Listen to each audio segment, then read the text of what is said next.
희극과 비극의 공존. 지하철 슬라이딩 도어에 적힌 시.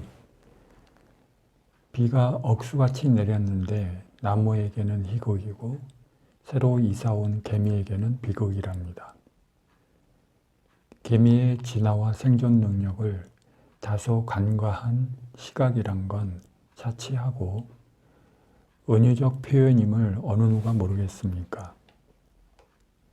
그러나 시 한 구절 속에서도 팬데믹 상황에서 현재를 살고 있는 인류의 처참함이 떠오르는 것은 어쩔 수 없는 것 같습니다.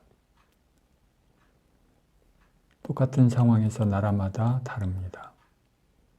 같은 전염병을 겪고 있지만 각 나라의 전통, 문화, 이념, 정치 상황 등에 따라 다른 결과를 내고 있으며 그 결과가 이제까지의 상식과 통념을 깨는 경우도 많습니다.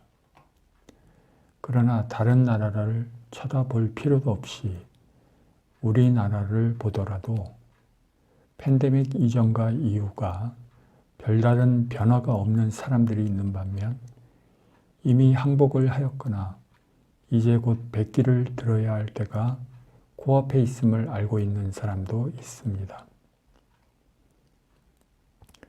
왜 한 나라에 살고 있는 사람들이 같은 원인으로 다른 결과를 맞이해야 하나요?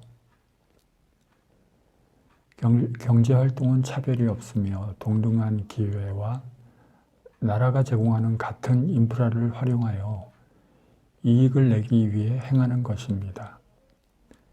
이런 상식과 통념이 깨지며 갑작스럽게 차별화된 기회를 제공받은 사람들은 혼란에 빠졌습니다. 이전과 변화가 없는 사람들은 여전히 예전의 경제활동을 똑같이 하며 같은 대가를 받아 생활하기 때문에 그저 자신의 건강과 안전에만 몰두해 있습니다. 그리고 차별화로 혼란에 빠진 사람들의 아우성이 시끄럽다고 합니다. 공동체의 기능이 상실된 나라. 오랜 역사 속에서 수많은 전쟁을 경험한 우리 민족은 국난을 당할 때마다 빈보와 귀천을 가리지 않고 나라라는 공동체를 지키기 위해 목숨을 아끼지 않았습니다. 20여 년 전 채무불이행 상태에 놓인 공동체를 구하기 위해 현대사회의 목숨이라고 할 수 있는 금전을 망설임 없이 투척하였습니다. 우리나라 역사에서 가장 최근에 일어난 공동체 의식의 승리라고 할 수 있습니다. 그러나 이번에는 왜 공동체를 유지하기 위한 노력이 보이지 않을까요?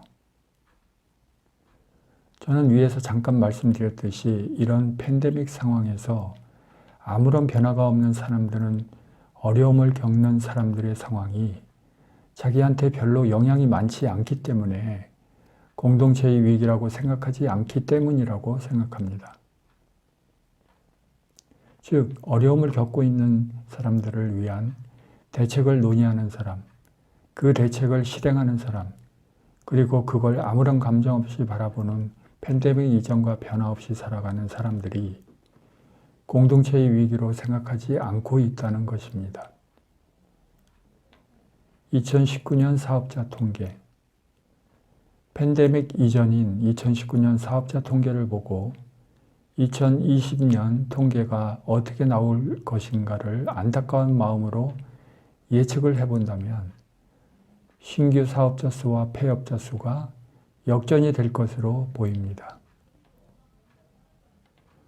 위와 같이 예측되는 결과도 억수같이 쏟아지는 폭우가 희극이 될 수도 있고 비극이 될 수 있다는 것에 비유하면서 같은 삶이라고 말하는 사람들이 있다면 더 이상 할 말이 없습니다. 김소연 작가의 시나 옮겨놓고 마치겠습니다. 그날 비가 내렸다. 김소연. 그날 비가 억수같이 퍼붓던 것은 목마른 나무에게는 희극이었고 새로 이사한 개미들에게는 비극이었다. 희극과 비극의 공존, 그것들 모두가 삶이었다.